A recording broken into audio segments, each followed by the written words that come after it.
प्रिय दर्शकों, देखा जाए तो स्वप्न के संबंध में मैं सदैव बात करते रहता हूं। आप जानते हैं, जन्म कुंडली का जो 12वां भाव है वो नींद का है। शैया सुख का भाव वही है और जन्म कुंडली के 12वें भाव से ही स्वप्न का भी विचार होता है। आज मैं प्रत्येक ग्रह से संबंधित चर्चा आपके सम्मुख रखने वाला हूं। आप इसे एक बार अवश्य आजमा करके देखिए। प्रिय दर्शकों, जिनकी जन्म कुंडली के 12वें भाव से सूर्य का संबंध होता है, ऐसे जातक अपने पितरों को स्वप्न में सदैव देखते हैं। जो लोग नहीं है, शनि और केतु का भी संबंध यदि जन्म कुंडली के 12वें भाव से हो तो जातक को स्वप्न में उनके पितृ अथवा मरे हुए लोग ज्यादातर दिखाई पड़ते हैं। और मैं कह सकता हूं कि ऐसे लोगों के साथ स्वप्न में उनके पितृ जो है बहुत आसानी से अपनी बात बता देते हैं। चंद्रमा का संबंध जिनकी कुंडली के 12वें भाव से हो, ऐसे जातक के जीवन काल में उनके स्वप्न में उनके चल रहे उहापोह ज्यादा प्रदर्शित होते हैं। जैसे परीक्षा छूट जाना, जैसे ट्रेन छूट जाना, बस के लिए कहीं जा रहे थे गाड़ी छूट गई, कहीं पहुंचना चाहते हैं, जल्दी जल्दी पहुंचने का प्रयत्न करें लेकिन धीमे चल रहे हैं, चल नहीं पा रहे हैं, तो ये चंद्रमा के संबंध से होता है। बुध, गुरु और शुक्र ये सभी शुभ ग्रह हैं और ये जन्म कुंडली के 12वें भाव से अगर संबंध बनाए तो जातक को स्वप्न में सदैव देवता का, मंदिर का, गुरु का, मंत्र का दर्शन होता रहता है। यहां पर मैं आपको एक बात बताना चाहता हूं। प्रिय दर्शकों, वैसे तो मैंने पूर्व में भी ये बात आपको बता रखी है कि स्वप्न को अगर समझना चाहते हैं, स्वप्न विज्ञान को यदि समझना चाहते हैं, ठीक है कि मैं ग्रहों की चर्चा कर रहा हूं, संभव है आपकी कुंडली में सूर्य ही 12वें भाव से जुड़े हुए हैं, लेकिन आपको बहुत सारे स्वप्न आते हैं।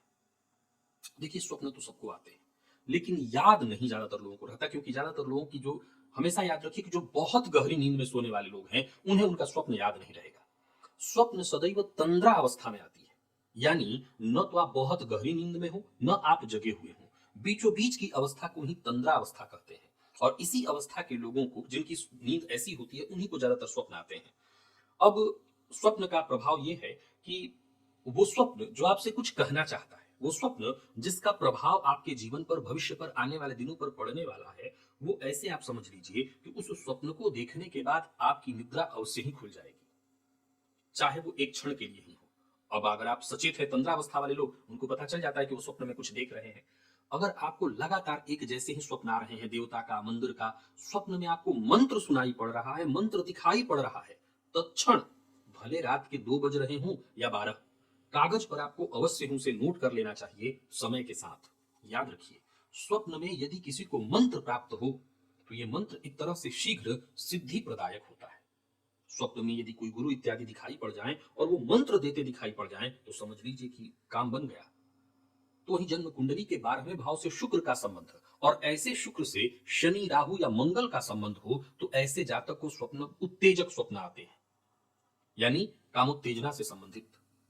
राहु का संबंध यदि केवल कुंडली के 12वें भाव से हो तो जातक को बेसिर पैर के सपने आते हैं, परंतु ये प्रथम दृष्टया है। दूसरा, यदि जन्म कुंडली में गुरु का संबंध लग्न से हो, यानी लग्न पर गुरु की दृष्टि पड़ रही हो, तो ऐसी स्थिति में जब 12वें भाव में राहु होंगे तो सामान्य देखने में, जब वो जातक अपना स्वप्न बताएगा कि ये कर रहा था, वो कर रहा था, तो सामान्यतः स्वप्न उसके बेसिर पैर के लगेंगे, लेकिन उसका स्वप्न सदैव गूढ़ रहस्यात्मक होगा। यानी अगर उस पर रिसर्च किया जाए तो उसके प्रभाव बाद में अवश्य पता चलेंगे, लेकिन ये तब होगा जब गुरु का संबंध लग्न से बन रहा हो। 12वें से केवल राहु का संबंध है तो स्वप्न कभी कुछ दिखाई पड़ेगा, कभी कुछ, मतलब उसकी दिनचर्या में जो चल रहा हो उसी तरह के वो स्वप्न देखता है, लेकिन गुरु के संबंध से वही स्वप्न गूढ़ रहस्यात्मक हो जाएगा।